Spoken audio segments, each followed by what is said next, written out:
I moved to Tucson maybe 2004. I was just producing for our group, basically working at other spots. Did that for a while, and about 6 years ago, I started DJing. I would do DJ too, kind of like spot dates at different clubs or bars or shows and stuff.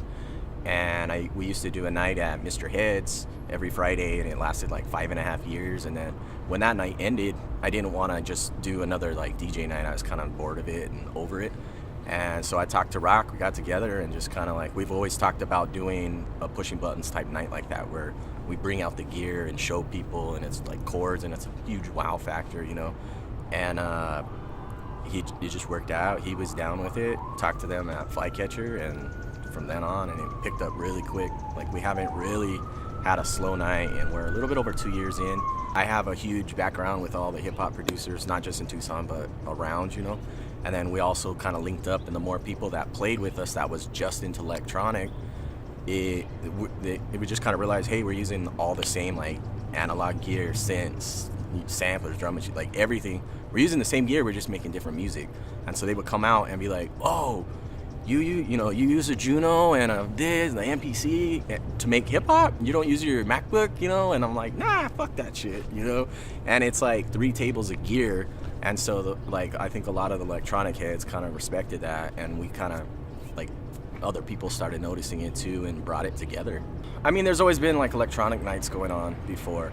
I feel like a lot of them haven't been like, more, because there's like electronic noise nights, and we would check out back then because I was always interested, and also I like to support like, I know like a lot of the people, so we go there and there's like 5 to 10 people throughout the night, and I'm like, man, this is so dope. But I feel like a lot of them just kind of put together a night and that's it, and they don't go out and try to hit hard with promotion and try to get different stuff to make it bigger and like more exciting for everybody. And I feel like that's kind of what we're trying to do and accomplish with Pushing Buttons. I have people hitting me up all the time around the country, but because we're doing like local nights and not charging a cover, we're trying to keep it super stripped.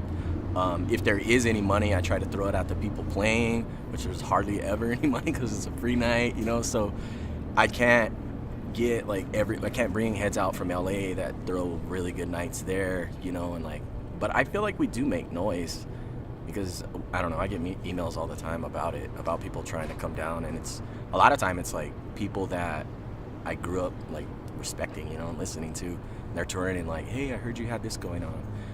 But that might be just like speaking for Pushing Buttons and not the whole scene in general. But I always take how we do our music, like my personal group, I throw that in like with the night. So like Pushing Buttons would be my little baby, and I just take our whole, we've been doing this for like 18 years. So I take that whole, I don't know, how we do everything, the setup, and like network with the same people.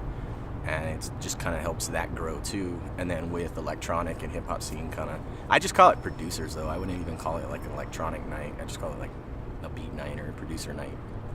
Well, because it's free, we're doing it for the love.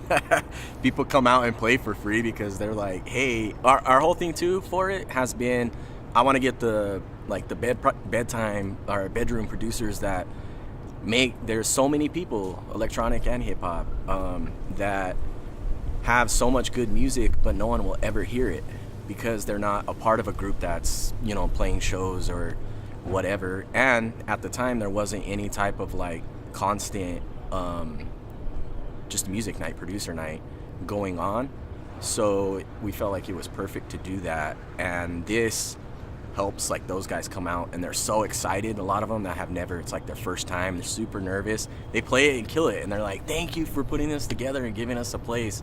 I got like a couple dudes that used to run the city and like have every synth ever made, and they're like, yeah, I only could play at one place one night for like this electronic night the whole year, and they're like, you're telling me I could come every month and play, so it's pretty cool to see like people excited about playing. It'll definitely get bigger, and like I said, I'm working on it right now. I'm just kind of taking a break to regroup, but we're gonna start bringing out of town people in. And so I feel like as a scene for Tucson, like there's a lot of guys in Phoenix that we need to bring down. And once we connect with Phoenix, it's gonna be bigger. And then there's also a lot of good nights too that you mentioned are starting, and people have talked to me and they're like, hey, I kind of want to do it like this, don't act like I'm biting your night. I'm like, no man, the more the merrier, like let's do it. Like we have to. All the different genres come, they realize we're all doing the same thing, and it's like it might not be my style, but the same thing like house and techno I was never into, but I see people doing it and see how they do it, and it's exactly what I do. It's just different styles, and they're into it, we're into it. I have people that like have actually connected through the night and worked on music together. I've had some like electronic producers play hip-hop sets thinking I wanted hip-hop, and I was like, no, you can do whatever you want. And they were like, oh, well, I make hip-hop too, and it's like we didn't know that. And I've seen a guy actually, a guy in an MC, he came up to him and was like, what is this? I've never, and he just gave him the music. It ended up on his album. So yeah, I feel like we still will connect for sure, and I think it's just going to get bigger and better.